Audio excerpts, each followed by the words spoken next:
મૌખિક રીતે ના પાડે છે કે તમને નહીં મળવા દઈએ. જેલની બહાર અત્યારે જેલના દરવાજા બંધ કરી દીધા છે, 100-150 પોલીસ લગાવી દીધા છે, જેલ તરફ જતા રસ્તા ઉપર પણ નાકાબંધી કરી લીધી છે. અમે એવું નક્કી કર્યું કે ભાઈ તમે અમને જેલમાં મળવાની વ્યવસ્થા કરાવો. રાષ્ટ્રીય પાર્ટીના રાષ્ટ્રીય કન્વીનર છે, એ મળી શકે છે, એમનો અધિકાર છે. અમે અરજી આપી છે તો અમને મૌખિક રીતે ના પાડી. અમે સરકારી તંત્રને પૂછ્યું કે લેખિતમાં ના પાડો કે તમારી પાસે શું કારણો છે, શું તકલીફ છે, લખીને આપો.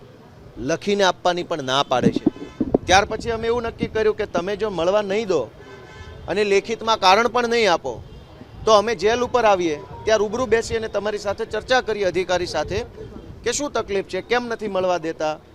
જે હળદળ કાંડની અંદર જે નિર્દોષ ખેડૂતોને પકડ્યા છે એ કોઈ ખરાબ કામ કરીને જેલમાં નથી ગયા. એમણે તો હિંમતનું કામ કર્યું છે, બહાદુરીનું કામ કર્યું છે. અમે જ્યારે એવું નક્કી કર્યું કે જેલ ઉપર રૂબરૂ જઈને જેલના સુપ્રિન્ટેન્ડન્ટ સાથે વાત કરીશું તો અત્યારે અમને પોલીસે એવું જણાવ્યું કે જેલના સુપ્રિન્ટેન્ડન્ટ પણ જેલ છોડી નીકળી ગયા છે, એ કોઈ બીજી જગ્યાએ ગયા છે અને જેલના બધા અધિકારીઓ પણ જેલ છોડી નીકળી ગયા. કુલ મળીને એક કે ગુજરાતના નિર્દોષ ખેડૂતો પર લાઠીચાર્જ કર્યો, પહેલો અન્યાય કર્યા પછી બીજો અન્યાય FIR કરી, ત્રીજો અન્યાય જેલમાં પૂર્યા અને ચોથો અન્યાય કે હવે કેજરીવાલ મળવા માગે છે તો એને મળવા પણ દેવામાં નથી આવતા. આ હદની તાનાશાહી બીજેપી કરી રહી છે.